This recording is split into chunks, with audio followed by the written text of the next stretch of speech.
My dear students, ইয়াৰ আগৰ video' দুটাত মই তোমালোকক ইংলিছ কেপিটেল আৰু স্মল লেটাৰ্ছখিনি আমি কাৰ্চিভ হেণ্ডৰাইটিঙত কেনেদৰে লিখিব লাগে তাক দেখুৱাইছিলোঁ আৰু আজি মই সেই কাৰ্চিভ লেটাৰ্ছবিলাক আমি জইন কৰি কেনেদৰে লিখিব লাগিব মানে ইটোৰ লগত সিটো লগ লগাই কেনেদৰে লিখিব লাগিব সেয়া মই তোমালোকক দেখুৱাবলৈ লৈছোঁ আৰু তোমালোকেও ইংলিছ 4 লাইন কপিত মই দেখুৱাৰ ধৰণে প্ৰেক্টিছ কৰিবা ভালদৰে চাবা ভিডিঅ'টো এটো আমি কেনেকৈ লিখিম জইন কৰি এ মন কৰিবা তলৰ পৰা ওপৰলৈ আমি কেনেকৈ নিছো এ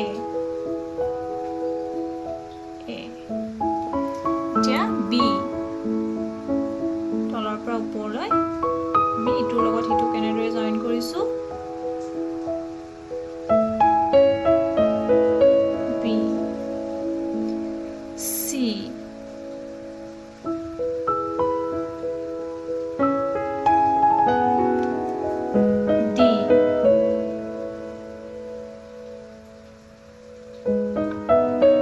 কাৰ্চিভ হেণ্ডৰাইটিং লিখোতে এটা কথা মন কৰিব লাগিব আমি যেতিয়া ইটোৰ লগত হিটো লগ লগাই থাকো আমি হাতখন উঠাব নালাগিব একেটা পাকতে আমি লিখিব লাগিব এতিয়া ইটো চ কেনেকৈ লিখিছো মই হাতখন একেবাৰে নুঠাওৱে একেবাৰে যেতিয়া শেষ হ'ব তেতিয়াহে হাতখন উঠাম ই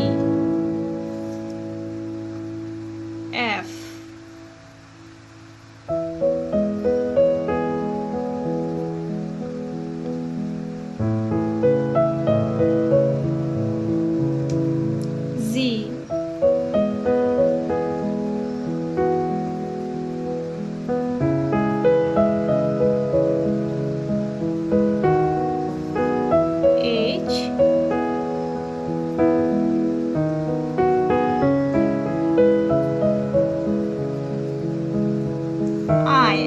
আইটো লিখোতে চোৱা মই হাতখন উঠাও একেবাৰে আই এনেকৈ আমি লিখিলো লিখাৰ পাছত যেতিয়া শেষ হ'ব তেতিয়াহে আমি ওপৰত ফুটকেইটা এনেকৈ দি দিব লাগে আই জে জেও ঠিক এনেদৰে আমি একেবাৰে শেষতহে আমি ফুটকেইটা জে ওপৰত এনেকৈ দিম জে কে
একেবাৰে এনেকৈ লিখি ল'ম আগতে তাৰ পাছতহে আমি টিৰ মাজৰ এইকেইডাল আমি কাটি দিম টি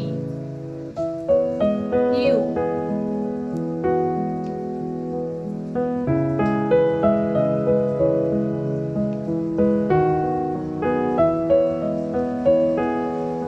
ভি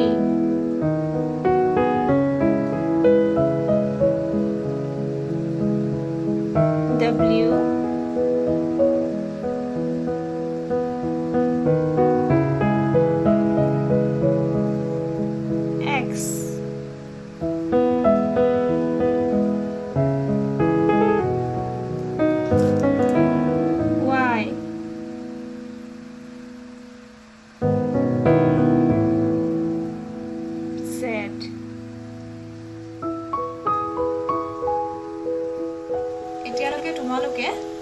ইংলিছ কেপিটেল আৰু স্মল লেটাৰ্ছখিনি কাৰ্চিভ হেণ্ডৰাইটিঙত কেনেদৰে লিখিব লাগে শিকিলা। এতিয়া আমি সেই লেটাৰ্ছবিলাক বাক্যত কেনেদৰে ইউজ কৰিব লাগে সেয়া মই তোমালোকক দেখুৱাবলৈ লৈছোঁ। প্ৰথমে মই তোমালোকক এটা শব্দ আগতে দেখুৱাই লওঁ। এইটো চাওক, BOY, capital B, small O আৰু Y আছে। এই তিনিওটা লেটাৰ আমি লগ লগাই কেনেকৈ লিখিম এয়া মই তোমালোকক দেখুৱাইছোঁ, চাবা ভালকৈ। BOY,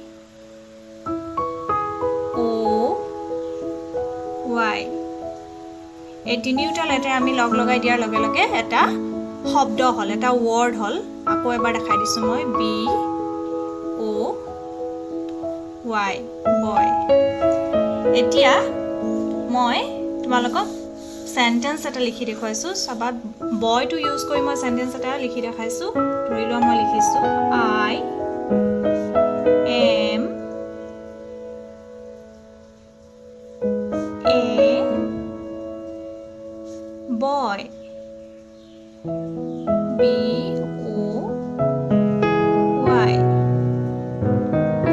boy। আৰু দুটামান চেণ্টেন্স মই দেখুৱাই দিছোঁ, ভালদৰে চাবা। I am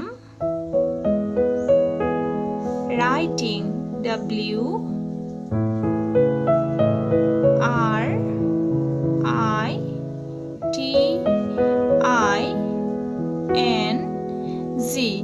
গোটেই ৱৰ্ডটো আমি একেবাৰে লিখি ল'ব লাগিব। তাৰপিছতহে আমি ইয়াত আইটোৰ ওপৰত ফুটটো, টিতে মাজৰিডাল আৰু আইটোৰ ওপৰত ফুটটো এনেকৈ দিব লাগিব।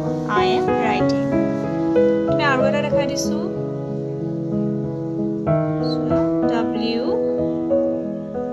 WHAT, what,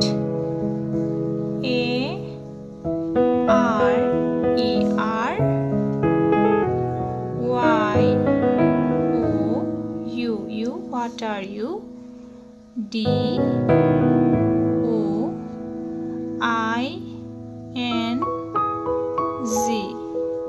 এতিয়াহে ফুটটো দিব লাগে আইটোৰ ওপৰত।